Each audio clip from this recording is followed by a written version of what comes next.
buenas tardes. La Escuela de Formación de Auxiliares de la Corte de Lima, a cargo del doctor José Antonio Neira Flores, tiene el agrado de presentar al doctor Cristian Stein Cárdenas, abogado por la PUC, maestría en Derecho Civil y Comercial y doctorado en Educación, especialización en resolución de conflictos. Ex magistrado, juez civil y juez superior en la sala civil, en la cual el tema de hoy es conciliación extrajudicial, los interdictos frente a la obligatoriedad. Un fuerte aplauso, por favor. Gracias. Muchas gracias. Muy buenas tardes. Vamos a competir un poco con el evento que está afuera en sonido.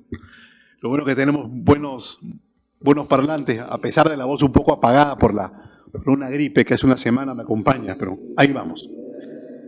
El tema de hoy es un tema eminentemente práctico, un tema que me llamó mucho la atención cuando era magistrado, en el sentido de apreciar en los diferentes juzgados una falta de uniformidad de criterio de los magistrados a la hora de exigir el acta de conciliación o el intento conciliatorio como requisito de procedibilidad. En un juzgado civil sí, en el del costado no lo exigían, en unos exigían solamente para interdicto de recobrar, en otros para ambos tipos de interdicto, recobrar y retener, y existía mucha discordancia de criterio por parte de los magistrados y auxiliares jurisdiccionales en cuanto a la exigencia. Es por eso que esta exposición va a versar de un tema muy práctico, con algunos ejemplos y casos límites que pondremos más adelante, y ha puesto a disposición de la escuela las diapositivas completas para que se las puedan transmitir ustedes sin ninguna restricción. Empezando de la siguiente manera. La conciliación extrajudicial, los interdictos frente a la obligatoriedad. Siguiente, por favor. Esta es una pequeña introducción, ¿no? Esta exposición tiene la finalidad de presentar de manera clara y directa una aproximación al tema de la demanda interdictal frente al requisito de procedibilidad conciliatorio en función a ideas y comentarios presentados en un discurso amigable para su fácil entendimiento. Siguiente. Las normas. Vamos primero a contextualizarnos dentro del marco normativo para poder ir avanzando a la casuística. El marco regulatorio de los interdictos está definido a nivel sustantivo en el Código Civil, artículo 921, defensa posesoria judicial. Todo poseedor de muebles inscritos y de inmuebles puede utilizar las acciones posesorias y los interdictos. Si su posesión es de más de un año, puede rechazar los interdictos que se promuevan contra él. Vemos entonces, siguiente por favor, vemos nosotros, a raíz de esto, que a nivel sustantivo en el Código Civil, la defensa judicial está basada fundamentalmente en dos tipos de acciones, la defensa posesoria y los interdictos, que veremos más adelante, y como sabrán ustedes, en una se tiene que demostrar pues, la propiedad y en otra solamente se tiene que demostrar la posesión. Ahora, a nivel adjetivo, en el Código Procesal Civil, artículos 546 y 597 al 607. 546, procedencia. Se tramitan en proceso sumarísimo los siguientes asuntos contenciosos. 5, interdictos y defensa posesoria judicial. Es decir, en el 546 del CPC se instrumentaliza pues este derecho sustantivo previsto en el Código Civil. Siguiente, por favor. Los alcances de la protección interdictal. Es poseedor aquel que usa, disfruta o dispone de un bien atendiendo a lo señalado en el artículo 896 del Código Civil, al ser estos los atributos del derecho de propiedad. ¿Qué dice el 896? La posesión es el ejercicio de uno o más poderes inherentes a la propiedad. Estamos viendo cuáles son los alcances de esta protección interdictal y si por sus características ameritaría la exigencia del requisito conciliatorio a nivel procedimental. Siguiente, por favor. Los interdictos, conjuntamente con las acciones posesorias, constituyen la dimensión judicial de la defensa de la posesión. La protección judicial, vamos a ver más adelante también que la posesión tiene dos tipos de defensa, la defensa extrajudicial y la defensa judicial. La judicial se basa, vuelvo a repetir, en los interdictos y las acciones de defensa posesoria. Siguiente, por favor. No nos ocuparemos de los alcances de la dimensión extrajudicial dispuesta en el artículo 920 del Código Civil, pero la mencionaremos referencialmente con esta modificación que tuvo no hace muchos años. Siguiente, por favor. Anterior. Vale diferenciar que las acciones posesorias, y esto es un punto muy importante para ver cuál es la naturaleza de los interdictos y sus alcances o cobertura de protección. Las acciones posesorias son procesos judiciales que protegen el derecho a la posesión, lo que generalmente se conoce como mejor derecho. ¿Quién tiene mejor derecho a la propiedad? ¿Quién tiene mejor derecho a la posesión? Las acciones posesorias defienden el derecho a la posesión y los interdictos protegen el derecho de la posesión como situación de facto, como circunstancia actual y vigente que es perturbada en virtud de actos de despojo o netamente perturbación. Y los interdictos protegen el derecho de la posesión. Sus procedimientos son diferenciados, llevándose las primeras mediante el proceso de conocimiento y los otros por el proceso sumarísimo. Quiero que quede claro, entonces, en el panorama de defensa posesoria tenemos la defensa posesoria extrajudicial, 920, con algunos alcances que mencionaremos tangencialmente, y la defensa judicial, que son defensas posesorias e interdictos. Dentro de los interdictos diferenciados tenemos de recobrar y de retener, como veremos en la diapositiva siguiente. Por favor, siguiente. Los interdictos regulados actualmente en el Perú son dos. El interdicto de retener va dirigido a que cese la perturbación de la posesión y el interdicto de recobrar tiene por objeto la recuperación de la posesión ante el despojo. Recordarán algunos colegas que hemos trabajado con el Código de Procedimientos Civiles, el antiguo, que existían 4 tipos de interdictos. Además de recobrar y retener, el interdicto de obra nueva y el interdicto de obra ruinosa, que ahora se han subsumido en el interdicto de retener. Ahora entonces solamente tenemos dos interdictos: retener ante actos perturbatorios, que la casuística es básicamente infinita, y el interdicto de recobrar ante actos de despojo. Como cuestión previa, en estos dos tipos de interdictos bien diferenciados, nosotros, más allá del tema de la categoría o del contenido de cada categoría jurídica, pongámonos a pensar, ya hablando en la dimensión resolutiva de la conciliación, cuál será el ánimo de los agentes interactuantes. Eso es muy importante porque este tema vincula lo netamente jurídico, civil y procesal civil con lo resolutivo conciliatorio, que tiene más que ver con las personas en sí, con los intereses y con el ánimo. Intereses que están matizados y entreverados con las emociones derivadas de las circunstancias que motivan las pretensiones. Yo les pongo, antes de ir avanzando con lo netamente jurídico, para que no parezca clase de procesal. A ver, si ustedes están en su casa y tienen un vecino que les pone la música fuertísima todos los días cuando llega del trabajo a las 9 de la noche, ¿eso es un acto perturbatorio o no? Sí es un acto perturbatorio. O tienen un vecino que cuadra su camioneta todas las noches encima de su jardín y se los para malogrando. Es un acto perturbatorio. Pero son actos perturbatorios que generan, si bien es cierto, pues algún tipo de molestia, no se pueden comparar con ¿qué? No se pueden comparar con... ¿Otro micro? Sí, que está. ¿Se escucha mejor acá o igual? Está bien, doctor, no se preocupe.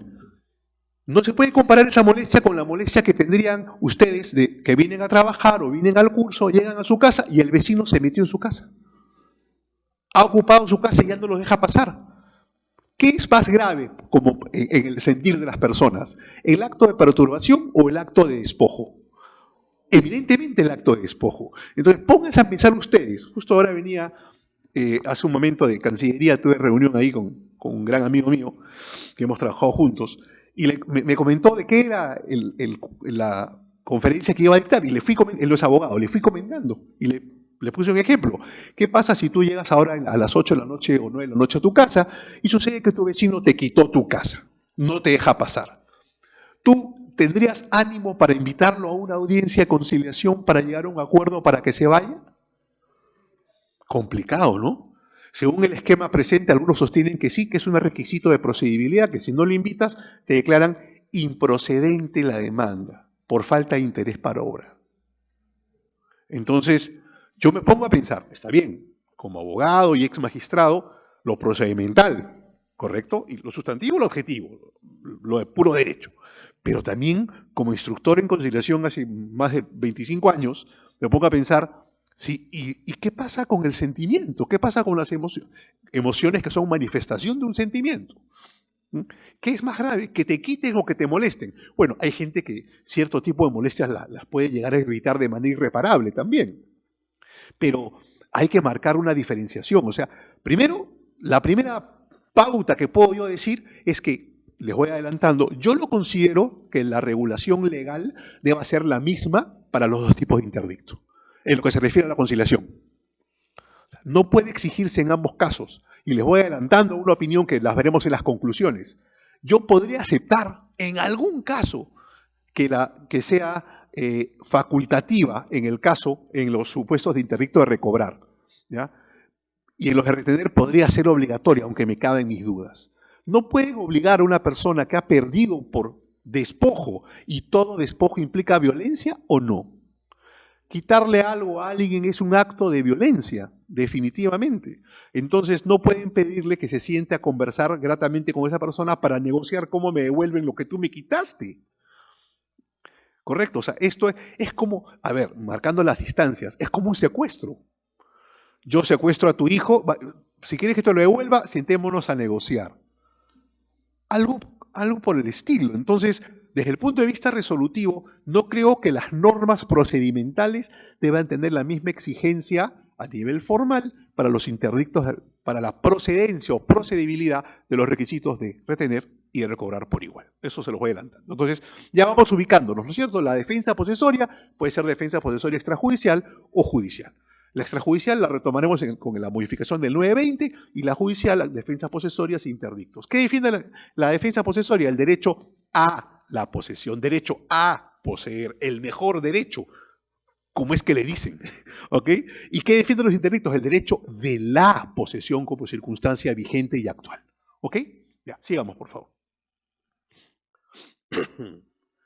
La cobertura de protección de los interdictos alcanza el derecho de poseer, repitiendo, por sobre el derecho a poseer, resultando que cualquier poseedor, legal o ilegal, legítimo o ilegítimo, de buena o mala fe, por ejercer de hecho la posesión, tiene el derecho de protegerla mediante los interdictos, ya sea para que cesen los actos perturbatorios o para que se le restituya el bien del que ha sido despojado, sin importar su calidad de usurpador, copropietario, contraparte contractual vigente o no, etc. Esto es sumamente importante. Yo recuerdo uno de mis expedientes en materia de grado, cuando me gradué de abogado, fue justamente el primer interdicto de recobrar que subió a la Suprema, en casación hace muchísimo, que lo vio el estudio hace muchísimos años esto. ¿Ya? Ahí empecé yo a preocuparme por el tema de defensa posesoria, y ya ejerciendo como magistrado se enriqueció esa inquietud con la casuística, que es, como vuelvo a repetir, prácticamente infinita. Fue el caso, ¿se acuerdan ustedes? Camino al sur, por el Silencio, no hay un tanque de agua inmenso que lo revisten como lata de Coca-Cola, de Pepsi, no hay un tanque de agua justo entrando por el Silencio ya. Sobre ese tanque de agua fue mi expediente de grado, una asociación pro vivienda junto con, entre Pepsi y Coca-Cola básicamente fue la cosa, fue hace muchos años. Fue muy interesante porque hubo un expediente de este vuelo donde se estudió mucho la doctrina de los interdictos. A raíz de eso me preocupé por estudiar, vuelvo a repetir, enriquecido con la experiencia como magistrado. Esto es sumamente importante. ¿Qué te da la legitimidad a ti para obrar en el caso de un interdicto? ¿Tu calidad o tu condición jurídica? No. Te lo da una situación de hecho, que tú seas poseedor. Pero eres usurpador, pero soy poseedor. Sácame con el proceso, pero no violentes la situación de hecho. ¿Correcto? Entonces, vean qué interesante. Resultando que cualquier poseedor, legal o ilegal, legítimo o ilegítimo, de buena o mala fe, por ejercer el hecho de la posesión, tiene el derecho de protegerla mediante los interdictos, ya sea para que cesen los actos perturbatorios o los actos de despojo. Entonces, repito, ¿cuál es el objeto de los interdictos? Defender el derecho de posesión, la fotografía actual del contacto con el bien, en este caso, bien mueble registrable o bien inmueble. Casi siempre son bienes inmuebles. Se defiende el derecho de la posesión. No es el llamado mejor derecho. El derecho a poseer es otra cosa. El mejor derecho de propiedad o de posesión es un derecho a. ¿Quién tiene derecho a poseer? ¿Quién tiene derecho a ser propietario? O mejor derecho. En los interdictos son otra cosa. Define una situación de hecho que es la posesión inmediata en ese momento. Y eso legitima al actor para interponer esta acción. Siguiente, por favor. La experiencia nos indica que la mayor incidencia de interdictos se da sobre los inmuebles. Dato que nos lleva a tomar conciencia de la importancia de esta figura en un medio social en donde se ha consolidado la informalidad. y el despojo, derivados de los mensajes que las autoridades irresponsables dan sobre lo que son políticas sociales, instrumentalizadas por acciones asistencialistas, sustentadas por un discurso demagógico y polarizante. A ver, ¿de dónde saco esto? De mi experiencia como funcionario público. Cuando trabajé en municipalidades, con esta, digamos, esta bendita política de regalar títulos de propiedad o algo más grave que los títulos. ¿Saben qué? Porque el título finalmente sanea, entre comillas, algo. Las benditas constancias de posesión. Mi experiencia a lo largo del Perú, en algunas sedes municipales, me ha llevado a ver que estamos en un país netamente informal, que la mayor cantidad de personas no tienen título de propiedad de los predios donde habitan. Yo recuerdo, viajé a la selva a ejercer como magistrado el año 2002 a un juzgado mixto en la ciudad de Aguaitía, en Padre Abad. Imagínate, me mandan de profesor de derechos reales y contratos de un estudio de Lima a una realidad completamente diferente. A los 31 años yo aprendí, y cuando en el juzgado yo vi, en un juzgado mixto, que las operaciones de compraventa no eran compraventa de bienes, eran compraventa de posesión y compraventa de derechos posesorios y mejoras. La operación más frecuente allá, el tráfico jurídico, digamos, que era moneda corriente, eran derechos posesorios y mejoras. Eso no era lo que se vendía. No era, entonces, eso iba contra toda la teoría que yo tenía en la cabeza, o sea, que he venido enseñando hasta ahora cuando el mundo real escapa a lo que estudiamos en la universidad. O sea, me fui de cara contra la realidad. Me enseñó muchísimo, tenía 31 años, el año 2002, cuando fui juez de primera instancia, por el juzgado mixto de Padre Abad. ¿Perdón?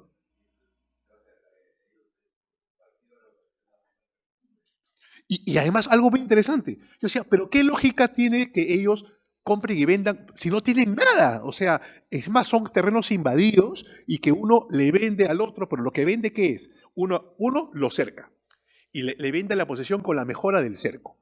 El otro le hace el pozo. Entonces, al tercero le vende la posesión con el cerco y el pozo. El tercero le hace una ramadita o una casita de 2 pisos de madera. Entonces le vende la posesión, el cerco, el pozo y la casita. Entonces, y así van incrementando el valor y el tráfico jurídico se hace por derechos posesorios y mejoras. Para mí eso fue súper enriquecedor. Me di cuenta que el derecho va mucho más allá de lo que estudiamos en la universidad. Y yo ya era docente 10 años en la universidad. Entonces dije, bacán, vamos a estudiar esto. Y me di con la sorpresa de que uno de los principales problemas son las benditas constancias de posesión. Y no hablamos de superposición, de un mismo predio perfectamente delimitado, había 5 constancias de posesión emitidas por diferentes agentes. El agente municipal, el presidente de la comunidad, el comisario, el médico brujo, un poco más daba también todos se creían con derecho a emitir una constancia de posesión. Y todas las personas se creían con derecho a discutir, pues, la tenencia de ese bien en función de esos papeles. Cuando las municipalidades, por ejemplo, están autorizadas a otorgar constancias de posesión única y exclusivamente, ¿para qué? Para la viabilización de servicios públicos. No es que te están a ti validando que tú eres el arraigo en ese bien. Te están diciendo, te doy constancia para que tú puedas gestionar la instalación de servicios públicos por una cuestión social. No es que la municipalidad se convierte en cómplice de una usurpación, pero así se está manejando. Y además, en varias municipalidades provinciales, en esta gerencia de servicios sociales, etcétera, cuando venían las asociaciones de vivienda, esa era una modalidad que tenía de tráfico de tierras, y yo lo pude ver como funcionario público, y me opuse a eso, fue lo siguiente.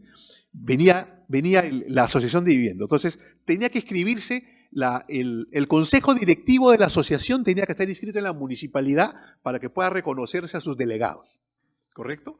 Y salió una resolución, me parece que era de alcaldía, ¿ya? Reconociendo la inscripción del consejo directivo de la asociación de moradores del asentamiento humano XXX, no, suena muy vulgar, ¿ya?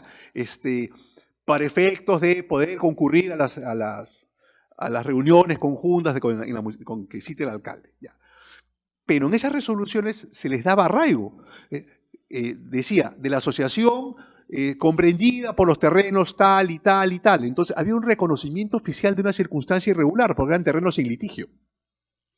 Y ellos se cogían de ese reconocimiento del consejo directivo, donde de contrabando le metían el arraigo en los terrenos que ocupaba la asociación de la cual eran consejo directivo, para poder pedir luego judicialmente la prescripción.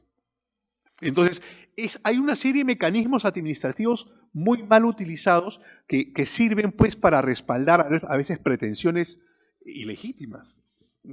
Y eso se hace muchísimo. Por eso menciono en esta diapositiva las autoridades irresponsables que dan sobre políticas sociales, ¿no? Que prometen el oro y el moro, reparten constancias de posesión, pero no con la intención de facilitar o viabilizar el acceso a los servicios públicos, como dice la ley, sino ¿para qué? Para facilitar o para propiciar la usurpación de terrenos. Están fomentando las invasiones y la comisión de delitos, como son la usurpación en todas sus modalidades, dándole cierto tipo de reconocimiento con estas constancias, con estas resoluciones de reconocimiento de consejo directivo o con estas constancias de posesión medio truchas que a veces se establecen. Entonces, o se otorgan. Es un punto a tomar en cuenta también. Y esas personas tendrían derecho a plantar interdictos o no, es un tema con una dimensión mucho más social. Siguiente, por favor. Resulta necesario precisar que los interdictos como manifestación de la defensa posesoria judicial se convierten frecuentemente en el segundo peldaño del perturbado o despojado. Perturbado por actos, pues, digamos, que tienen que ver con el interdicto de retener y despojo con el interdicto de recobrar. En su trajín para defender su posesión, ante el fracaso de su primer intento de librarse de la perturbación o recuperar el bien que poseía. Entonces, acá estamos esbozando que existen dos pasos más o menos lógicos, no tiene que ser siempre así, pero más o menos lógicos en la defensa posesoria. Si a ti tú ves que te están quitando tu casa, ¿tú qué haces? ¿Intentas en ese momento repeler el ataque o no? Repeler esa usurpación. Entonces, estás accediendo a la defensa posesoria inmediata o defensa posesoria de hecho, artículo 920. Si ya te falla, podrías irte eventualmente, dependiendo de tu condición jurídica y tu facilidad de acceso al sistema, a un interdicto. ¿Correcto? Lo normal es que tú, si tienes posibilidad, repelas primero físicamente y luego recurras al interdicto. Siguiente, por favor. El primer peldaño lo constituiría, en algunos casos, la defensa posesoria extrajudicial o de hecho, dispuesta en el artículo 920 del Código Civil, modificado por el artículo 67 de la Ley 30.230. Por favor, siguiente.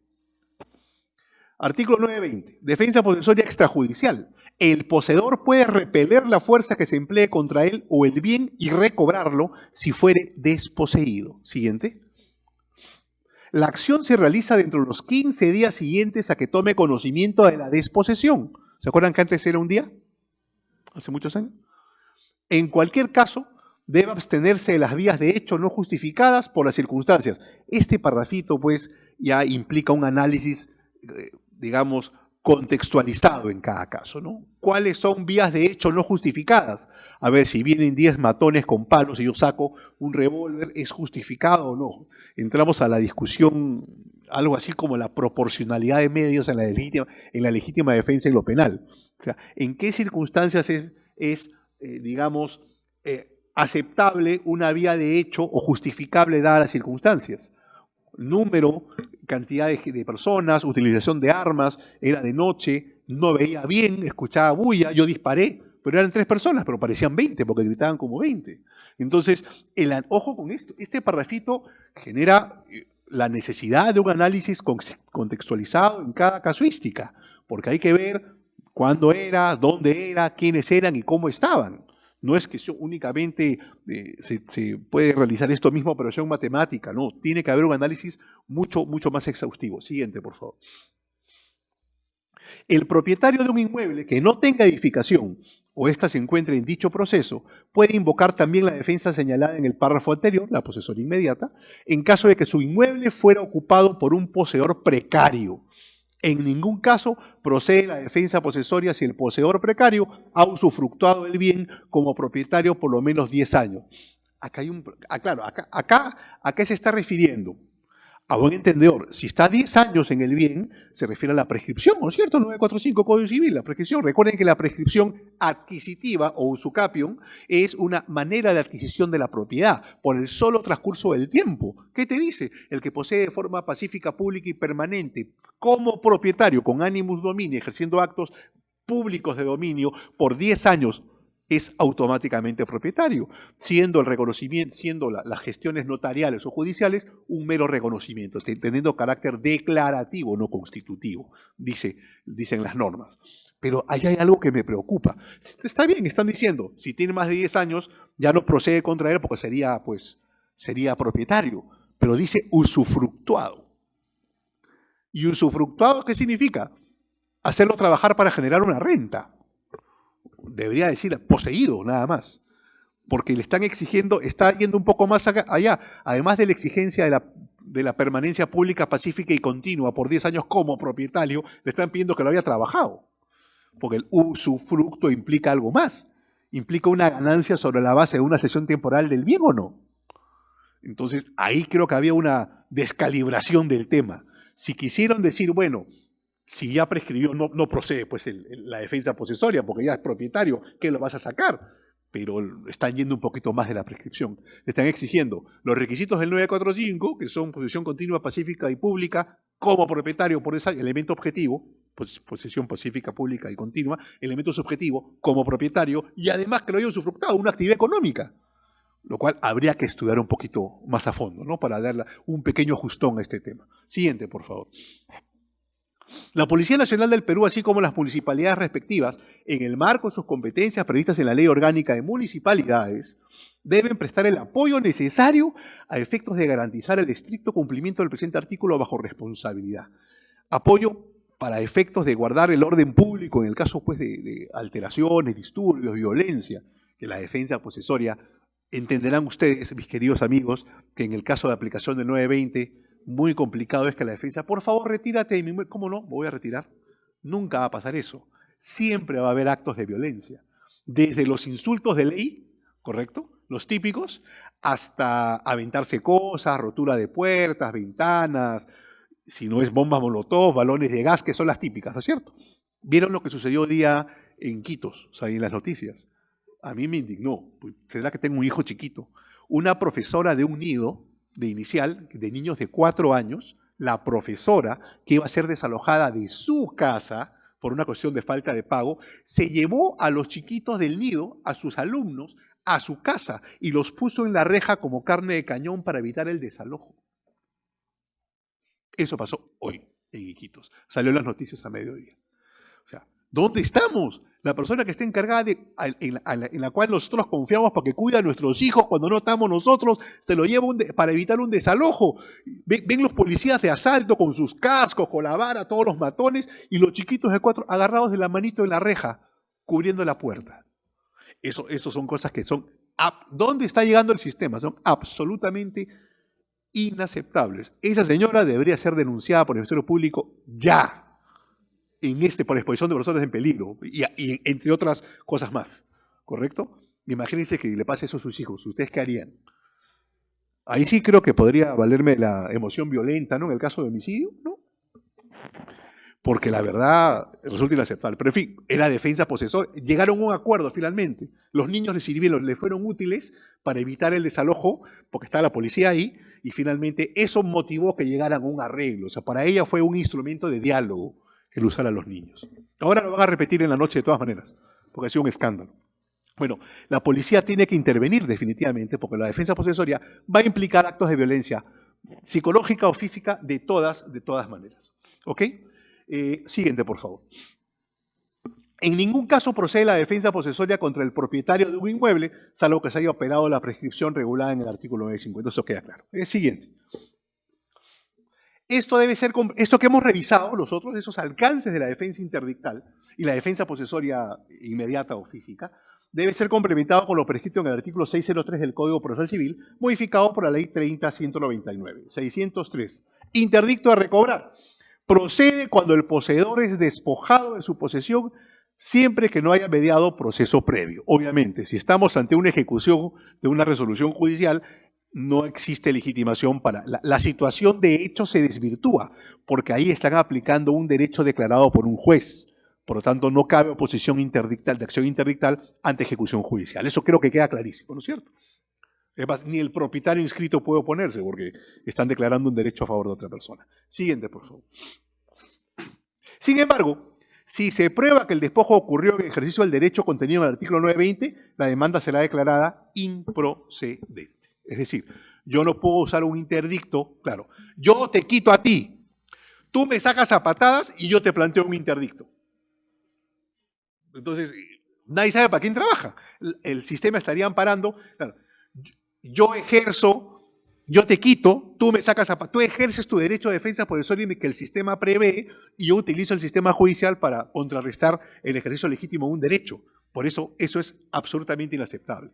La demanda interdictal no procede cuando se prueba que el titular de la acción interdictal ha sido sacado a patadas en ejercicio legítimo del derecho de defensa extrajudicial, de la posición extrajudicial del poseedor verdadero. ¿Correcto? Queda claro eso, ¿no es cierto? Imagínense, pues nadie sabe para quién tú acabas victorioso defendiendo tu posesión y al final viene y te saca un juez, porque el otro fue a llorar. No, así no funciona. Siguiente, por favor. Procede a pedido de parte la solicitud de posesión provisoria del bien una vez que haya sido admitida la demanda, la que se sujeta a los requisitos y trámites de la medida cautelar. Claro, eso es una especie de cautelar en el interdicto que es muy chiquito, pero en principio siendo sumarísimo el interdicto, aunque en la realidad hay interdictos que duran como si fueran conocimiento, es una posibilidad, ¿no es cierto? Implementar la solicitud, una pseudo cautelar que es la posesión provisoria. Siguiente, por favor. Ahora bien, cuestionamientos. Ya que hemos más o menos definido cuál es el marco de defensa posesoria que el sistema nos provee, defensa posesoria de hecho y defensa posesoria judicial. La de hecho, ya vieron los alcances del 920, y la judicial, la defensa, la acción posesoria y los interdictos de recobrar y de retener. ¿Qué es lo que defendemos? El derecho de poseer, no a poseer. No es el mejor derecho. ¿Quién tiene derecho a la posesión o quién tiene mejor derecho de posesión? Eso no se discute. Un interdicto es una acción ágil, práctica, inmediata, que te defiende la posesión por sí misma. No importa si eres propietario, usurpador o perico los palotes, eso no interesa. Ahora viene la necesaria pregunta, señores. ¿Qué disposición tendría el perturbado despojado para reunirse con el perturbador despojante e intentar llegar a un acuerdo satisfactorio para ambas partes, luego de haber sufrido la perturbación, despojo y fracasar en su cese o recuperación, incluso si no ha recurrido a la vía de hecho previamente? Es decir, acá hay dos situaciones. Me sacan de mi casa, me voy de vacaciones una semana, regreso, ya no tengo casa. Pucha, y por la ventana veo un pato usando mi pijama, saludando. Pucha, qué bacán. Mi mujer no. ¿Qué es esto? González, ¿no? El que entra cuando tú sales. Me quitan mi casa. Yo intento recuperarla, porque recuerden, son 15 días a partir de que tomo conocimiento. Entonces yo tomo conocimiento, intento, por las vías de hecho, sacarlo. Me repelen. Fracaso. ¿Qué ánimo creen ustedes que voy a tener yo de reunirme con esa persona para llegar a un arreglo?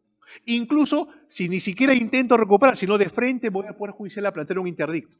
Son dos escenarios, ¿no es cierto? He sido despojado, en un escenario intenté recuperar y fracasé, y en el otro escenario ni siquiera intenté y me voy de frente al interdicto.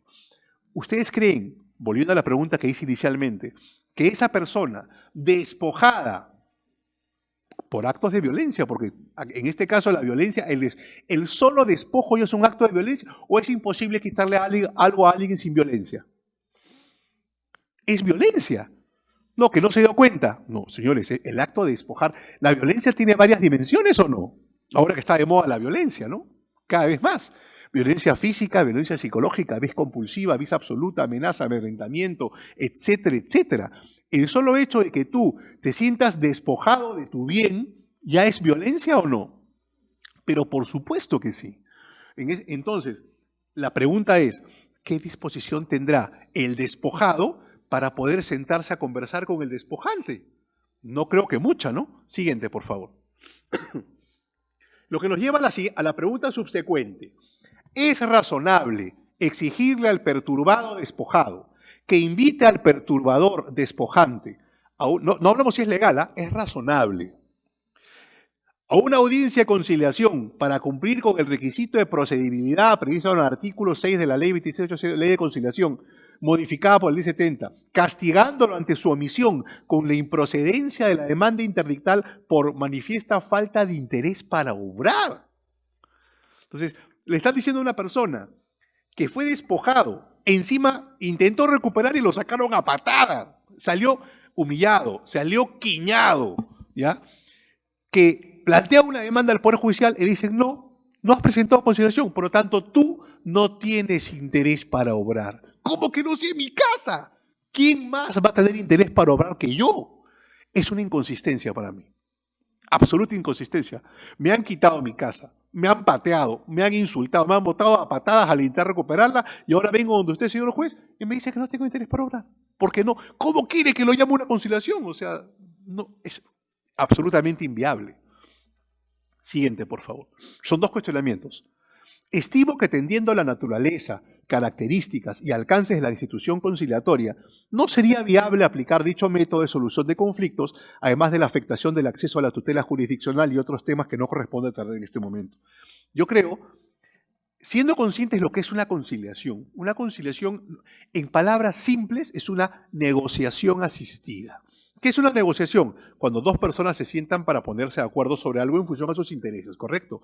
¿Qué es una conciliación? La misma vaina, pero con un tercero que sirve de guía, de conductor, que él no tiene interés involucrado, sino los asiste orientándolos, estimulando la dinámica del diálogo, la generación de propuestas en mutuo beneficio, atemperando a cualquier tipo de violencia, ayudándolos a estructurar acuerdos legales que puedan ser, que es una enfermedad actualmente de los acuerdos conciliatorios, que pueden ser ejecutables. Porque yo he visto cuántas audiencias de conciliación con las partes llegaban a tener buena voluntad. No en este caso, sino en otros casos. Qué bacán están, pero no tenían la capacidad, digamos, o la pericia para poder plasmar en blanco y negro el acuerdo al cual estaban llegando. Y el conciliador era el encargado. El acuerdo muy bonito, pero era absolutamente inejecutable, porque no tenía términos claros de cumplimiento. Estaba lleno de buenas intenciones. Entonces, la conciliación es eso. Es un contexto de armonización, donde las partes confluyen, donde la voluntad 1 y la voluntad 2 confluyen en un punto común. Un punto común que a veces implica concesiones, que no son percibidas por las partes como retrocesos o renuncias, sino como aportes en un proyecto conjunto de solución que va a llevar a que ellos hacia adelante eliminen esa diferencia. No puede ser que no mejoran su relación, pero por lo menos no la empeoran. Eso es una conciliación. ¿Cómo creen ustedes que en un contexto de despojo, de perturbación, dependiendo, o de despojo, puede funcionar esto? Si el ánimo es importantísimo. El ánimo de las partes, la predisposición con la cual las partes asisten a una conciliación es fundamental. Por ejemplo, hay ciertos casos, existen algunos mecanismos alternativos anglosajones que son sumamente ilustrativos. Uno de ellos se llama la evaluación neutral, donde se establece sobre la base de personas conocedoras de la jurisprudencia, la casuística y las normas, cuál puede ser más o menos el destino de tu pretensión en diferentes sedes. Y te pueden decir, mira, en este caso, la relación está muy deteriorada, no te recomiendo una negociación directa porque puede ser contraproducente. Mejor vete a un juez. O en este caso, a nivel comercial, existe una jurisprudencia arbitral muy interesante, vete a un arbitraje. ¿Correcto? Hay personas que se dedican a analizar el contexto del conflicto y te dice cuál es el mecanismo que resultaría más adecuado por las características. Si tú vienes a decirme que en un divorcio, por ejemplo, donde las partes ya ha habido actos de violencia absoluta, ha habido hasta disparos, ha habido heridos, ¿correcto? Las familias se han peleado, recomendar una conciliación no creo que sea lo más propio. Mejor se vaya al juicio o no. Y que sea en sede judicial que se dirima la controversia. Porque las partes no van a tener ánimo de. correcto, llegar a un arreglo porque la relación está demasiado mellada, demasiado golpeada, ya es irreconciliable, irreparable el daño emocional que tienen las partes. Igual pasa en este tipo de supuestos. La conciliación es un excelente mecanismo solo para cierto tipo de conflictos. ¿Qué familia civil? No, no. Dentro de lo civil, señores, yo he visto conflictos a nivel societario donde los socios se pelearon peor que marido y mujer. Y no se podían ni ver. Lo que podía resolverse, un tema de acciones, de contratos, netamente comercial, podía resolverse en una conciliación, las partes no podían verse ni en pintura. Entonces, ese conflicto tuvo que irse a juicio, definitivamente. ¿Por qué? Porque a pesar de ser un tema comercial, netamente societario, la conciliación por sus características de mecanismo alternativo no funcionaba, porque trabajas con la gente y las emociones de la gente. Si eso ya está demasiado contaminado, ya fuiste como conciliador. Papá, al siguiente cuarto, ándate al juez. No funciona. Entonces, la idoneidad de un mecanismo alternativo es, digamos, circunstancial. No es que uno es mejor que el otro, que a lo comercial la conciliación, que el arbitraje para los... No, no, no, no. Acá hay que ver en cada caso. A veces hay conflictos tan golpeados que lo que se requiere es autoridad. Señor, al juez de frente. No, que vamos a comer nada. Lo que van a hacer acá es retroalimentar su propio conflicto, incrementar su propio odio y empeorar la circunstancia. Una autoridad, como chiquitos malcriados, a su casa. Que el papá decida finalmente. Es lo que se necesita, mano fuerte en algunos conflictos. En otros que sí, que uno ve una vía de solución, que hay por ahí pues un ánimo de componenda en el buen sentido, puede ser. Por eso debe analizarse el contexto conflictual en cada caso para determinar qué herramientas. Por eso es bueno que las conozcamos. Por eso, cuando yo me estudié en la universidad, yo no llevé ningún curso de negociación ni de conciliación, no existían. Estudié con el código antiguo, que era netamente confrontacional. Entonces, yo vine a estudiar esto justo el año que salí de la universidad. Entonces, ahora es importante que los abogados, para estar vigentes en el mercado, conozcan litigio, que sean buenos en el litigio, negociadores y también de arbitraje, que está cada vez más, sobre todo en temas administrativos, para que puedan aconsejar a su cliente cuál es la mejor manera, que se vuelvan analistas de conflictos. Un abogado hoy por hoy debe ser un analista de conflictos, no solamente un litigante neto y nato, sino debe ser un analista, decir, mira, este conflicto por estas características yo te recomiendo que vayas a tal, se puede, en este no negocies, en esto no hay conciliación posible, cumplamos la formalidad y de frente al litigio. O acá puede ser arbitraje, por la especialidad del tema, etcétera, dependiendo. Pero la conciliación como tal no es que sea la panacea tampoco, ni el arbitraje lo es, ni el juicio lo es. Los tres son sumamente útiles dependiendo de las características de cada conflicto. Por eso cuando vienen acá a defender algún mecanismo, se rajan las vestiduras, que la cultura de paz, manosean una categoría sin ni siquiera saber cuál es su contenido y sus alcances. No, a veces la conciliación puede ser una porquería, la embarras. Si llevas a conciliar ese conflicto, la vas a fregar peor, no seas bruto. Pero no, claro, los figuretis o los especialistas por espontáneos te van a recomendar porque viven de la conciliación solamente. No, acá el abogado debe ser integral, debe tener una visión panorámica de los mecanismos que tiene a la mano para poder favorecer el interés de su cliente. Porque finalmente recuerden que todo el sentido va dirigido a la paz social. ¿Correcto? Solucionar los conflictos de manera satisfactoria para nuestro cliente y para la sociedad, ganando nuestro billete. Claro que sí, pero para eso tenemos nosotros que estudiar y ponernos en cada circunstancia. ¿Sí? Siguiente, por favor. Considerando la naturaleza negocial, integrativa. ¿Qué significa esto? Integrativa hay dos tipos hay muchas clasificaciones, pero hay dos tipos tradicionales de negociación, la distributiva y la integrativa. La distributiva es donde tienen la torta redonda y hay dos partes, A y B, que cada uno quiere comerse la mayor parte de la torta. ¿Ya? O sea, divides básicamente la torta en dos, ¿ya? Y ambos se van empujando. Uno va a comer más que el otro. Lo que uno deja de comer se lo come el otro. Entonces, eso se llama la negociación distributiva o de suma cero. ¿Por qué suma cero? Porque si uno suma uno, la suma de uno significa la resta de otro, ¿no? Entonces, uno menos uno, cero. Si uno suma dos, el otro pierde dos. Dos menos dos, cero. La negociación distributiva o de suma cero se denomina así porque la ganancia de uno es la pérdida del otro. ¿Eso qué implica? Eso implica la implementación de un esquema ganar-perder. Uno gana, uno pierde. En cambio, la integrativa no implica que uno coma más que el otro, implica que los dos se distribuyan de manera consensuada los recursos en función a sus propios intereses. Y si pueden hacer crecer la torta, mejor. ¿Por qué se llama integrativa? Integrativa colaborativa, porque se integran en un proyecto de solución conjunto. Eso implica implementar el esquema ganar-ganar, win to win, ¿no es cierto? Ganar-ganar, que es generar una solución consensuada en beneficio de ambas partes. Entonces, considerando la naturaleza negocial integrativa de la conciliación, debe tenerse en cuenta que como figura resolutiva resulta inaplicable, esto es mi opinión personal, a situaciones que implican la existencia de violencia que distorsiona el equilibrio de la relación materia de intento de recomposición, asimetría de poder impuesta. O sea, cuando hay violencia de por medio, señores, no hay conciliación. Es imposible que haya conciliación. ¿Por qué? Porque estamos hablando, imagínense el secuestro. Claro, en las películas dicen negociación, ¿no? Que hay una película que incluso se llama El Negociador, ¿sí o no?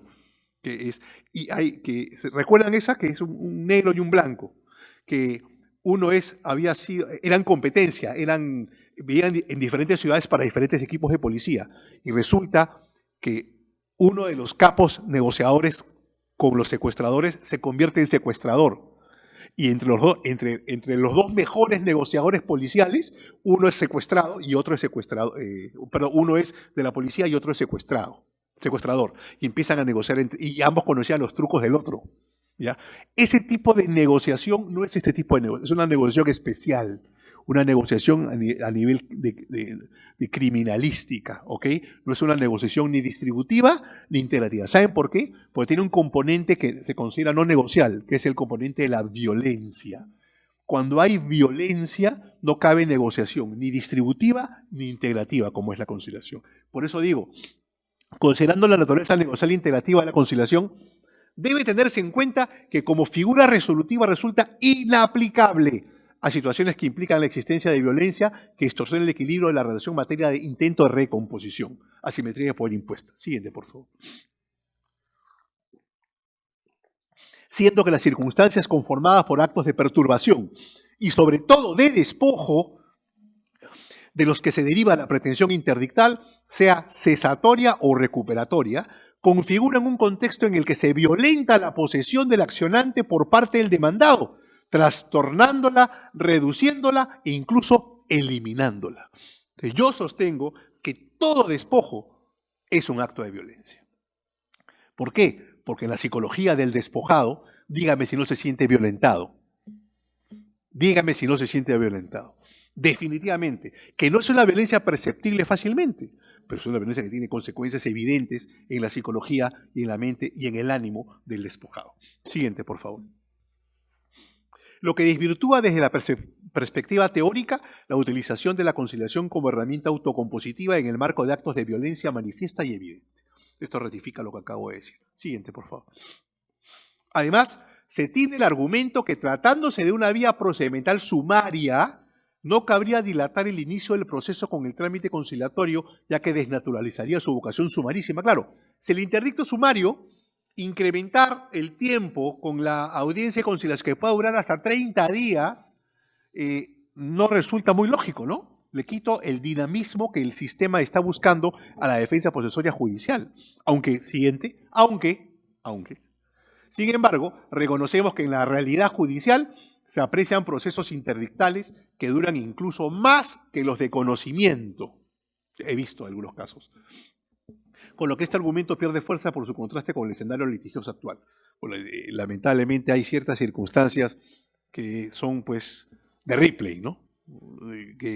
Pero, sin embargo, en teoría, yo sí sostengo que al ser al tratarse los interdictos de procesos sumarísimos, incrementar fuera de las consideraciones respecto a la idoneidad del mecanismo conciliatorio, no resulta coherente pues con la naturaleza del sumarísimo o con la vocación del sumarísimo dilatarlo con 30 días o más de conciliación. Siguiente, por favor. Entonces, cabe una tercera pregunta, ¿ves? Ya hemos puesto varias preguntitas, esta es la tercera. Estando a estas ideas, cabe interpretar que los interdictos deben ser considerados dentro de las materias conciliables mencionadas en el artículo 7 de la Ley de Conciliación, se trata realmente de derechos disponibles en juego dentro de un marco de violencia desatada muy interesante. Recuerden que la conciliación se basa fundamentalmente en los llamados derechos disponibles. La pregunta de Marras siempre ha sido, desde el que participé como expositor en el primer curso de conciliación el año 98 en este país, el Ministerio de Justicia, es que Michi son derechos disponibles. ¿Cuáles? ¿Solo los patrimoniales? No necesariamente.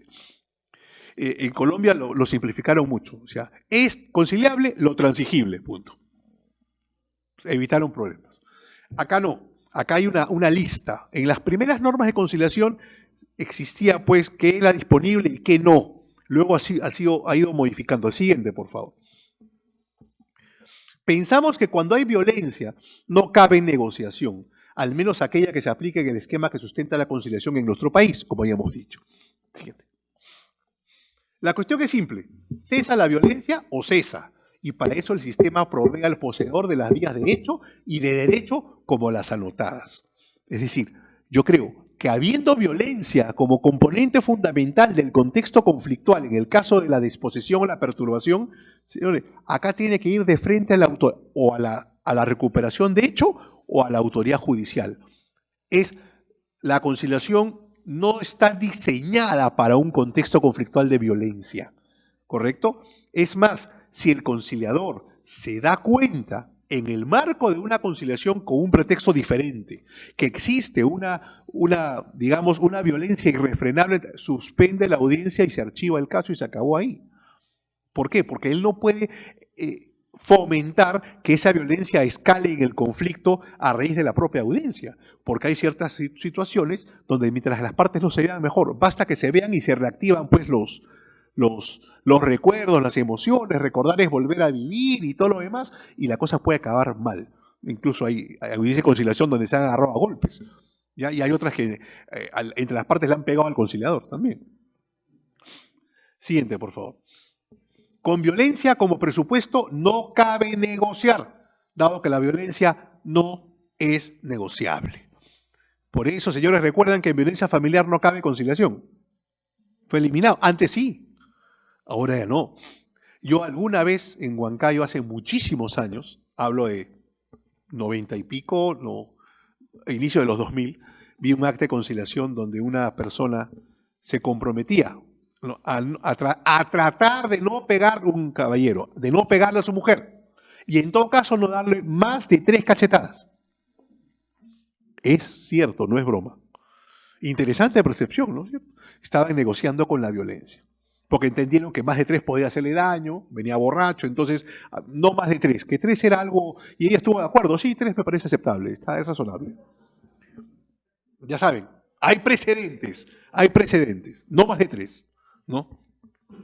Si les contara todos los casos que he visto en estos 20 y tantos años, son realmente... Está como para hacer un libro de crónicas, ¿no? Con estas... De verdad.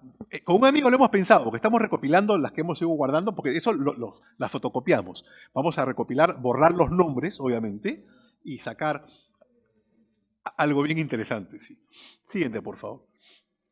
Se trata, pues, de razonar sobre si ante la falta de mención expresa de los interdictos como materia conciliable, entiéndase los derechos cuya defensa canalizan, es conveniente o no determinar que el intento conciliatorio constituye requisito de procedibilidad para las demandas instauradas en procesos sumarísimos que conllevan pretensiones interdictas. Recién estamos llegando a la pregunta, después de una hora.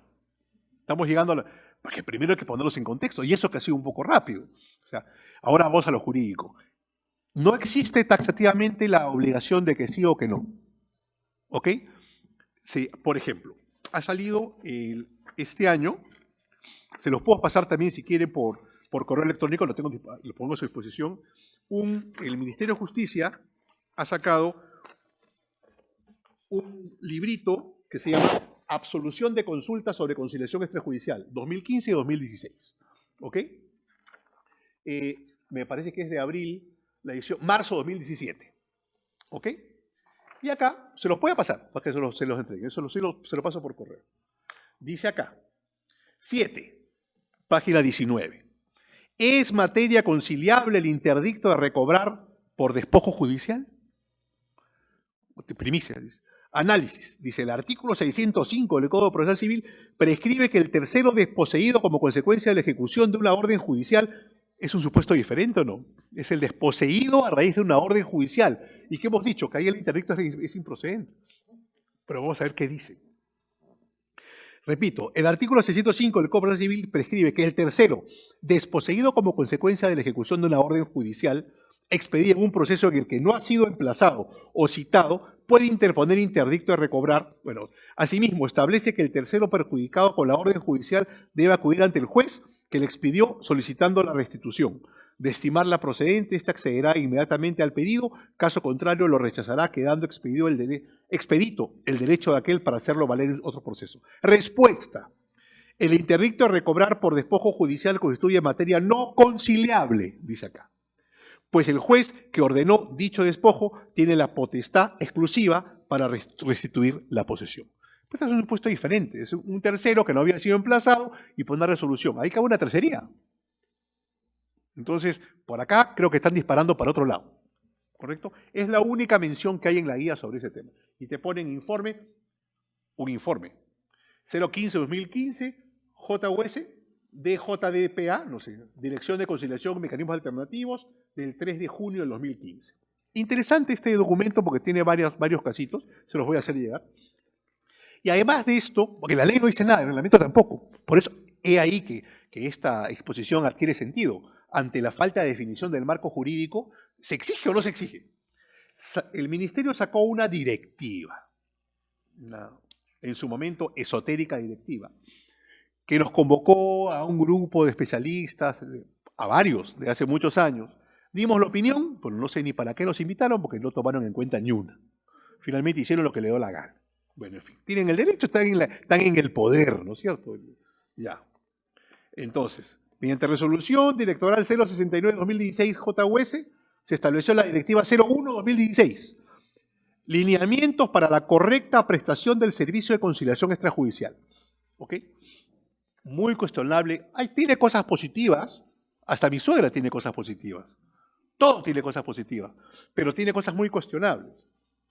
Que no me escuche mi mujer, por favor. Dice acá por ejemplo, dice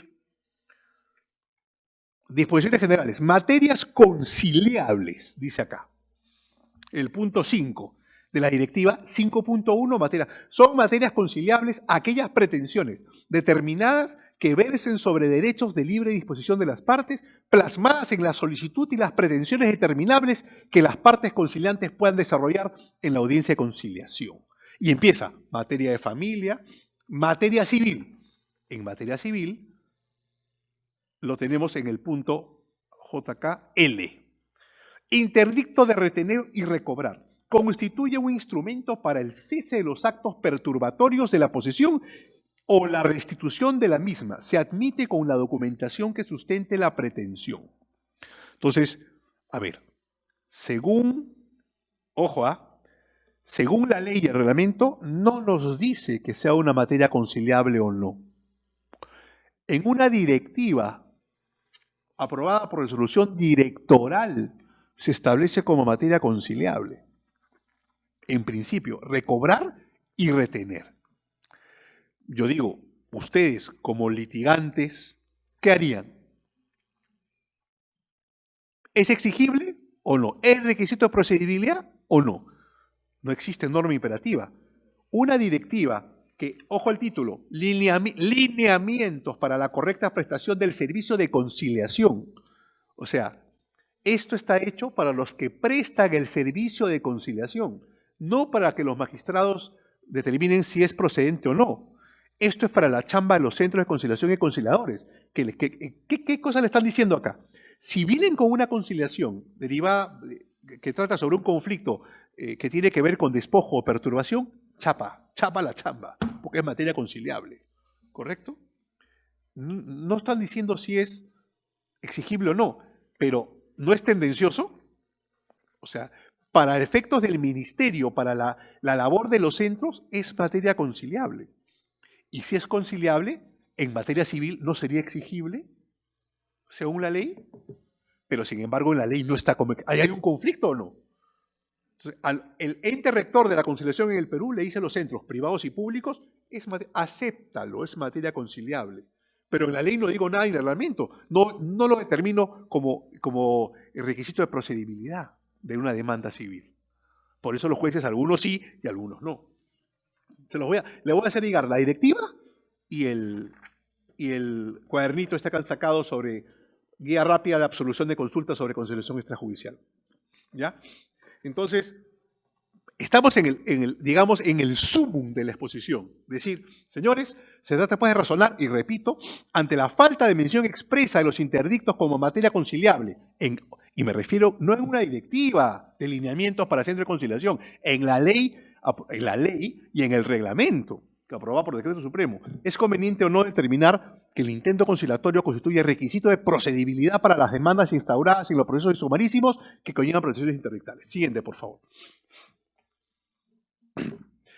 Ya sea de cesación de actos perturbatorios de la posesión, como de recuperación del bien del que ha sido despojado. Siguiente. Esta conveniencia debe ser analizada solamente desde el punto de vista del acceso a la justicia del demandante perturbado o despojado, sino también desde la perspectiva de la eficiencia del protocolo conciliatorio. Entonces, ahí falta uno. No solamente el punto, hay dos puntos de vista que deben ser tomados en cuenta para analizar si es exigible o no el intento conciliatorio como requisito de procedibilidad de una demanda interdictal. El derecho al acceso a la justicia del demandante, que me parece importantísimo. Y segundo, la eficiencia de la conciliación como institución, la idoneidad, la aplicabilidad del mecanismo conciliatorio a ese tipo de conflictos. Y esas dos cosas deben ir de la mano. Siguiente, por favor. Y creemos que en ninguno ni otro caso se ve sensato definir como obligatorio el referido requisito. Esa es mi posición personal. No debe exigirse, repito, es personal, no debe exigirse como requisito de procedibilidad obligatorio el intento conciliatorio en las demandas interdictales. Siguiente, por favor. Es más, estamos dispuestos incluso a flexibilizar nuestra posición al punto de reconocer que la casuística es infinita, como ya dije, esta es la tercera vez que lo digo, y que podríamos aceptar que se establezca como materia de conciliación facultativa. ¿Ya? Siguiente. En algunos casos, vamos a ver. Habida cuenta de circunstancias que podrían implicar la existencia de variables externas, tales como relaciones familiares o societarias muy singulares, que en aras del análisis y replanteamiento de la relación sobre la base de una recomposición de una comunicación asistida, guiadas por un tercero facilitador como el conciliador, precisan de una instancia restaurativa en su contexto conflictual.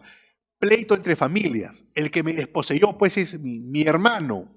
Correcto. Entonces, puede ser que el padrino viene y sirve de mediador y van a una conciliación. Es más, podría haber supuestos en donde ya por circunstancias externas, distintas, atípicas, se pueda flexibilizar el tema.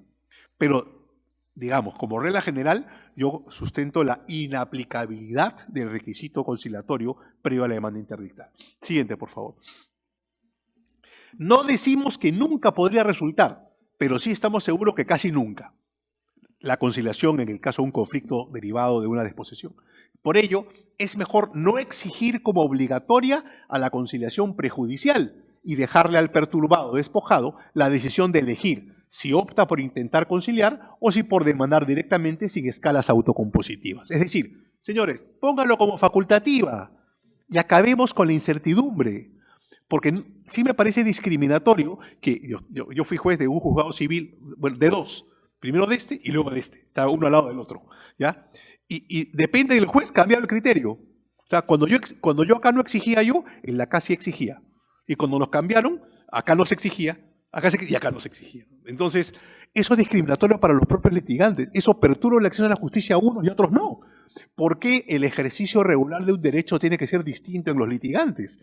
Por el criterio del juez. Esto me parece algo, y esto lo venimos discutiendo hace años. Yo publiqué un artículo sobre esto hace 2 años, ¿ya? Y he sido citado ya en un par de obras del doctor Jaime Abanto, en su libro, y también en un artículo del doctor Martín Pinedo, justamente respecto a este tema. Y no sé, y el doctor Jaime Abanto, juez titular del primero civil, o sea, reconocido en el mundo de la conciliación y 14 o 15 años juez titular de primera instancia. O sea, él sabe lo que habla también. Pero no se oye padre. El ministerio no dice nada por regularizar esa situación que afecta a cientos de litigantes en todo el país debido a la informalidad de la propiedad y los actos permanentes de invasión o despojo. ¿Quién no conoce sentado en esta sala a alguien que ha sido despojado o perturbado en su posesión? Todos. Sigamos, por favor. Lo cual dependerá de cómo perciba el contexto y cómo asuma su rol y el del perturbador o despojante, así como de su expectativa de viabilidad de un acuerdo negociado, siempre girando en torno a sus intereses reales y no aparentes. Dejemos lo que ellos decidan. Si es facultativa, le estamos dando una herramienta de pacificación que se asume con carácter ejecutivo. Y si no quieren, que se vayan de frente al Poder Judicial. Pero no desvirtuemos la vocación sumarísima del interdicto, complicando con 30 días o más el acceso a la justicia. Y no utilicemos de facto imponiendo una figura que tiene que ver con la armonización de la relación de las partes cuando hay violencia por medio. O sea, ni por angas ni por mangas debe ser obligatorio. Facultativo porque puede haber ciertos supuestos en los que sí funcionaría, familiares, societarios o de otra índole. Siguiente, por favor. Dejamos en claro, que lo expresado se aplica al despojo total o parcial, así como a la perturbación de hecho en contra de la voluntad del poseedor. Siguiente. Un supuesto particular, y acá vamos complicando un poco como para pregunta examen, ¿no? Un supuesto particular en el que se podría sustentar la conciliación facultativa ante un proceso interdictal es en el caso de un tercero al que el despojante le ha cedido la posesión, siempre y cuando dicho tercero no haya participado del despojo o no tenga noticias de él. Problema probatorio. El despojado podría intentar conciliar con el tercero la restitución del bien usurpado. ¿En ese caso es más razonable o no? Tú te fuiste, dejaste tu casa de playa, tu casa de campo, viene Juan Pérez, toma posesión, viene donde el señor y se la cede, se la alquila, se la vende o se la da en virtud a cualquier título. Pero él, número uno, no participó y no sabe que Juan Pérez, el que le ha cedido la posesión, me ha despojado a mí. Entonces, en ese caso, si bien es cierto ha habido violencia, el titular o el agente activo de esa violencia no es el señor. Él es un tercero circunstancial que está ahora en la situación de hecho. Ahí se podría entonces, yo estoy legitimado para plantear un interdicto, sí, pero ¿podría ser eficiente una conciliación? A lo mejor. Ya no hay el componente de, digamos, no existe la relación despojante-despojado. Hay una relación despojado con poseedor. ¿Se dan cuenta? Ese es un caso muy particular en el cual podría, no garantizo, pero podría ser tolerable admitir una conciliación, pero siempre facultativa. Siguiente, por favor. Claro, perdón, porque en ese caso, incluso si yo sé que él no ha participado en el acto de despojo o desposesión y no sabía, hasta incluso podemos llegar a un arreglo económico, ¿no? Estoy en mi derecho a decir, pucha, ¿cuánto me va a costar el proceso? El abogado, pucha, el doctor me va a clavar con los honorarios, ¿no? Entonces, mejor le ofrezco pues 1.000, 2.000 soles, hago mi costo-beneficio, ¿no es cierto? Y se va pacíficamente, en lugar de meter en un proceso que me va a durar no sé cuánto tiempo con un montón de plata. Si él no fue, o sea, yo no me voy a sentir chantajeado, porque él finalmente fue un tercero que lo metieron en la danza sin saber. Y está a cargo, el otro se desapareció con el billete que le dio, bueno, le repongo su billete y le doy un plus. ¿Podría negociar eso? Podría negociar. Yo no me sentiría chantajeado, porque él no fue el que me lo quitó y no sabía. Si fuera el que me lo quitó, su mamá le va a dar plata. ¿Correcto? Entonces, hay circunstancias que podrían atemperar pues este ánimo adversarial y podría en todo caso llegarse a una solución. Siguiente, por favor. Anterior, ¿ya lo vimos? Ya. Dudas aparecen para calificar como supuesto de facultatividad del intento conciliatorio antiinterdicto el caso del servidor de la posesión, previsto en el artículo 897 del Código Civil, que cuando se considere que la demanda interdictal debe dirigirse a este y no a aquel, en cuyo nombre y cumplimiento de órdenes e instrucciones suyas conserva la posesión del bien materia de despojo en función a una relación de dependencia. Siguiente, van a ver el artículo. ¿A quién demandar? ¿A ambos? Es obligatorio invitar a los dos a conciliar previamente a la demanda si el juez considera aplicable la conciliación obligatoria para los interdictos. El servidor de la posesión es el típico guardián. O sea, él no despojó, pero el que despojó lo dejó a cargo de y le paga. Es un subordinado. Él conserva la posesión, pues no se llama poseedor, se llama servidor de la posesión, porque él conserva la posesión en nombre del otro y por órdenes de esa persona. Por lo tanto, en el caso de una demanda interdictal, el que tiene la tenencia física, la aproximación material al bien, ¿quién es? El guardián, el servidor. ¿A quién demando? ¿A él o al que me despojó? Y en todo caso, si el juez me exige como requisito de la conciliación, ¿a quién invito a conciliar? ¿Al servidor o al que me despojó o a los dos? ¿Se dan cuenta cómo se complica la figura? Siguiente, por favor. ¿Qué dice el 897 del Código Civil? No es poseedor quien, encontrándose en relación de dependencia respecto a otro, conserva la posesión en nombre de éste y en cumplimiento de órdenes e instrucciones suyas. Este individuo no puede aplicar la prescripción adquisitiva en su beneficio porque él no posee. Él conserva la posesión por otro. ¿Correcto? Por eso se dice, no es poseedor. Pero a mí me enseñaron en la universidad que poseedor es que tiene la tenencia, la aproximación material. No, pues no seas idiota. Acá se está hablando de un encargo. Si quieren llamarlo así, de una posesión por encargo. Posesión entre comillas por encargo. Por eso se llama servidor de la posesión. Es una persona que únicamente conserva, es un conservador de la posesión por tercero. Es un intermediario posesorio, le llaman algunas doctrinas. ¿Ok? Intermediario posesorio. Yo poseo, porque yo puedo estar en Bolivia, el señor me está cuidando el terreno. Yo en Bolivia soy el poseedor y poseedor inmediato. Correcto. El señor es un servidor de la posesión. Yo estoy ahí hace 2 años, pero ¿a favor de quién se cuenta el plazo prescriptorio? ¿De él o mío? Mío, porque él posee por mí. Correcto. Entonces, en ese supuesto que hay una dualidad de sujetos, hay un solo poseedor, pero hay 2 sujetos, porque físicamente ¿quién está en el bien? El interdicto, recuerden que tiene la vocación de buscar el restablecimiento de la posesión. No está buscando el derecho. ¿Quién tiene mejor derecho a poseer? Está defendiendo el derecho de poseer. Entonces, ¿a quién debo yo demandar? ¿A él o al que está en otro lado, el que le da órdenes a él? ¿A quién debo invitar a conciliar en caso el juez me exija como requisito la conciliación? ¿A él o al que despojó efectivamente? Siguiente, por favor. Asunto enriquecedor de la discusión es el supuesto de la llamada tradición documental. Esto nos complica más la figura todavía. Según lo establecido en el artículo 900 del Código Civil, la posesión se adquiere por la tradición. ¿Qué es la tradición? La tradición es la entrega física efectiva. ¿Correcto? Consistiendo esta en la entrega física efectiva materialmente percibible de un bien. Lo que yo denominé la aproximación material inmediata. Siguiente, por favor.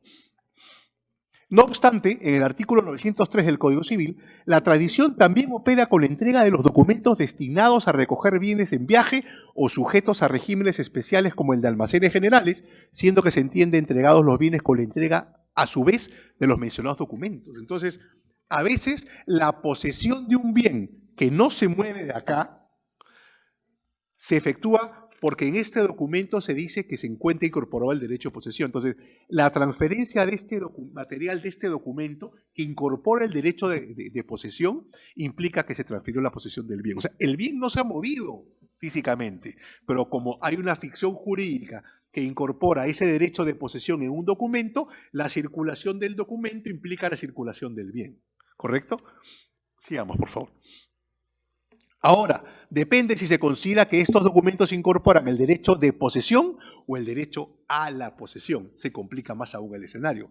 Pregunta, en esos documentos, esos warrants, esos certificados de depósito del régimen de almacenes generales, ¿qué incorporan? ¿El derecho a poseer o el derecho de poseer? Dependiendo de eso, se aplicará la figura interdictal. Y dependiendo de eso, se podrá exigir o no el requisito conciliatorio dependiendo del criterio del juez. ¿Se dan cuenta? Entonces, tenemos escenarios bien interesantes. ¿Ah? Estamos viendo, primero, la figura del servidor de la posesión. O sea, ¿a quién demando? ¿Al que está o al que lo manda? ¿A quién invito a conciliar? ¿Al que está o al otro? O a lo mejor ni siquiera sabe qué pasó, porque lo contrataron al día siguiente los actos de perturbación. O sea, primero. Segundo, en el caso de la tradición documental, ¿qué derecho se incorpora en ese documento respecto al bien? ¿El derecho de poseer, siendo susceptible de una defensa interdictal, o el derecho a poseer, que es más propio de una defensa, de una acción posesoria? Siguiente, por favor. Tradición documental, ¿qué dice el 903? No se preocupen, ya vamos a acabar para la novela turca. Artículo 903. Tratándose de artículos en viaje o sujetos al régimen de almacenes generales, la tradición se realiza por la entrega de los documentos destinados a recogerlos.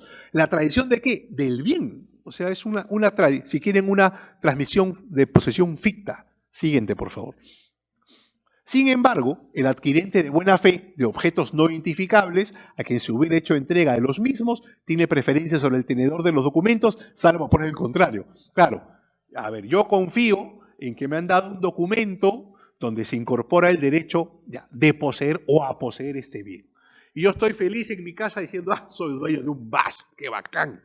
Pero viene la dama y le entrega el vaso al señor, toma, te lo regalo. Y el señor dice, bueno, como al poseedor se le reputa propietario según el Código Civil y la forma de transmitir la propiedad mueble es por la tradición, según el artículo 947 del Código Civil, entiende que es suyo. Entonces yo vengo y digo, oye, compadre, aguanta, amarra el perro, ¿qué pasó? Este documento dice que yo soy momentito, yo soy tercero de buena fe, ¿correcto? Yo no sabía que era tuyo. Entonces, ¿cómo se habilita la defensa interdictal en ese tipo de casos? Claro, hablamos de un bien inscribible o de un bien, en este caso, inmueble. Se complica aún más el escenario. Siguiente, por favor. Otra situación dudosa surge si observamos lo previsto en el artículo 904 del Código Civil, cuando se recoge la figura de la conservación de la posesión, aunque su ejercicio esté impedido por hechos de naturaleza. Este es el cuarto escenario complicado. O sea, mi labor acá es no darles soluciones, sino meterles dudas en el cerebro, para que ustedes empiecen a investigar, a razonar. O sea, son puntos críticos en los cuales todos requerimos aportar. Yo ya di mi opinión, que no corresponde exigir la conciliación obligatoria como requisito, que hay un vacío normativo y no puede ser que vía directiva, se pretenda establecer la determinación de materias conciliables cuando la ley y un decreto supremo no lo dicen.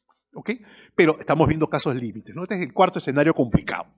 Otra situación es la conservación. Siguiente, por favor. ¿Qué dice el 904? Entonces, si una persona se aprovecha de una coyuntura que no le permita al poseedor poseer el bien y realiza un acto de despojo y en su defensa alega que el bien estaba abandonado, frente a un interdicto que se le plantee, ¿se requerirá la exigencia del intento conciliatorio? Siguiente, por favor, un ratito. A ver, siguiente. Y ahí volvemos a la anterior. Se conserva la posesión aunque su ejercicio esté impedido por hechos de naturaleza pasajera. Un ejemplo, y vamos a vivirlo ahora que vienen las lluvias. Mi casa quedaba cruzando el río en Chosica. Vino el huaico, se llevó el puente. Entonces, no pude cruzar 2 meses. No había forma de llegar. ¿Qué pasó? Vino un ilustre caballero y tomó posesión de mí, porque la vio, claro, pues si le pasa el huaico por ahí, la vio abandonada y tomó posesión. ¿Qué dice el 904? Que hay circunstancias que no implican pérdida de la posesión. El hecho de que yo haya tenido la imposibilidad física de acceder a mi bien por una circunstancia de naturaleza pasajera no hace que yo pierda la posesión. Ese plazo de 2 meses se suma a mi plazo de posesión, ¿correcto? No la pierdo, pero ¿hay alguno que se pueda aprovechar de la circunstancia para tomar posesión o no? Física. Entonces, ahí tenemos un problema. Yo, obviamente, puedo acceder después de 2 meses y encuentro a Juan Palotes tirado en mi casa ahí, habitando en mi casa. ¿Qué hago? Interdicto, ¿no es cierto? Porque yo tomo conocimiento recién y yo soy el poseedor y me está desposeyendo. ¿Podemos retroceder, por favor, la anterior? Si una persona se aprovecha de una coyuntura que no le permita al poseedor poseer el bien y realiza un acto de despojo, el Juan Palote, y en su defensa alega que el bien estaba abandonado, encima Juan Palote es conchudo, frente a un interdicto que se le plantee, ¿se requerirá la exigencia del intento conciliatorio? O sea, es lógico y razonable que el juez, sabiendo que se trata de un supuesto de conservación de la posesión, señor, el río no me permitió pasar a mi casa, han sido 2 meses, o 1 mes, o 2 meses. ¿Ya? El señor se aprovechó de esa circunstancia, se metió en mi casa, ahora planteó un interdicto y usted me dice que debo sentarme a conciliar con él. ¿Se dan cuenta? Entonces, ese supuesto, o sea, hay estos 4 escenarios que nos complican, ¿no es cierto? El supuesto del servidor de la posesión, la tradición documental, etc. Sigamos. Siguiente. El proyecto de la nueva ley de conciliación. En el proyecto de la nueva ley de conciliación promovido por el Ministerio de Justicia y Derechos Humanos, no se toma posición expresa respecto a los interdictos como materia conciliable. Ni no conciliable, ni improcedente, ni tampoco facultativa, habiendo revisado los artículos del 6 al 9 de tal proyecto. Siguiente, por favor. Dejando al criterio de los jueces, por la generalidad de lo normado, la exigencia o no del requisito de procedibilidad, según estimen que se trata de pretensiones basadas en derechos disponibles, complementando esto con su conocimiento de la dinámica conciliatoria, tal como ha sido delimitada en el Perú. O sea, el proyecto tampoco dice nada. Siguiente. Cabe precisar que en el artículo 8 del proyecto se prevé, esto es el proyecto, materias no conciliables y supuestos de no procedencia. Son materias no conciliables, dice el proyecto, mejor derecho de propiedad y de posesión. Ya hemos dicho que lo que se entiende como mejor derecho de propiedad es el derecho a poseer, que se defiende mediante la acción posesoria. En cambio, los interdictos defienden el derecho de poseer. Por lo tanto, los interdictos no podrían subsumirse dentro de este supuesto. Siguiente, por favor. Pero debe tenerse en cuenta que los interdictos no se discute quién tiene mejor derecho a poseer, sino se defiende el derecho de poseer, bajo las consideraciones y reglas ya enunciadas, con lo que no pueden subsumirse a los interdictos a esta previsión legal. El proyecto ya está diciendo, no es materia conciliable aquello que es mejor derecho de propiedad o de posesión. Y ahí, señores, por si acaso, no están los interdictos, por su propia naturaleza. Creo que quede muy claro. Siguiente, por favor. Bien, a pesar que pensar que, en general, no es conveniente aplicar la exigencia de la conciliación previa a las demandas de interdictos, ratificamos que no creemos que deba considerarse la materia dentro del inciso J del citado artículo, en el sentido de atribuirle cerradamente el carácter de pretensión que no sea de libre disposición. Siguiente, por favor. Con fijarse como facultativa, salvamos las excepciones ya advertidas, que aunque ínfimas, se conservan en el espectro de conflictos que debemos ocuparnos de resolver. Entonces, es importante ser conscientes que la facultatividad nos aliviaría muchísimo esta incertidumbre, ¿o no? Una línea que diga que en materia de interdictos, en general, se tiene por facultativa a la conciliación. Y punto. Eso aliviaría muchísimo el sistema. Siguiente, por favor. En todo caso, el intento y su valoración sería responsabilidad de los propios actores, sin imposiciones antitécnicas y contraproducentes, en pos de generar una cultura de paz. Vamos a las conclusiones, por favor. Conclusiones, por fin, ya la novela turca. Los procesos interdictales se han previsto para ser sumarios, pero en la práctica muy pocos lo son. Los interdictos definen la posesión como tal, ya sea al ser perturbada o ser restringida o eliminada. Siguiente. Los actos de perturbación y despojo importan el ejercicio de violencia por parte del perturbador despojante sobre el perturbado despojado. La conciliación no resulta viable como herramienta resolutiva autocompositiva en contextos de violencia manifiesta, sobre todo material. Siguiente. En las normas que regulan la conciliación no se ha previsto expresamente a los interdictos en alguna clasificación de las materias conciliables de forma positiva, negativa o facultativa, es decir, los ignoran. Los jueces deciden de manera contradictoria ante las demandas interdictales sobre la exigencia o no del intento conciliatorio preprocesal ante el vacío regulatorio, lo cual me parece grave y discriminatorio para algunos litigantes, porque a unos sí tienen acceso fácil y a otros no solamente les dilatas el tiempo, sino les encareces el acceso a la justicia. Y eso sí me parece muy grave, porque ahí se tiene que aplicar un igual derecho para todos. Siguiente. Podrían haber circunstancias que sí resulte razonable conciliar frente a pretensiones interdictales, pero serían mínimas, como ya hemos visto. Por lo tanto, debe establecerse la conciliación facultativa para el caso de los interdictos, tanto de recobrar como de retener. Es más, yo hasta me aventuraría a decir que debería incluso, esto es bastante tolerante, ¿no? Acá, pues yo diría, en los de recobrar, nunca, en los de retener, facultativa. O sea, siendo estrictamente radicales, diría, las perturbaciones podrían conciliarse, pero los despojos no, aunque en algunos casos podría ya, ante la duda, que sea facultativa para ambas, ¿ya? Esa es la posición. Yo con esto he querido darles, pues, algunos alcances bastante generales sobre la cobertura de protección interdictal, cómo funciona a nivel sustantivo y adjetivo muy rápidamente. Y después de una hora de introducción caímos justamente, y ha sido pues media hora de explicación sobre cuál creo yo que es la dimensión del problema de restricción de acceso a la justicia y de aplicación de una herramienta no idónea para conflictos donde existe violencia manifiesta como la material en el caso de despojo, sobre todo.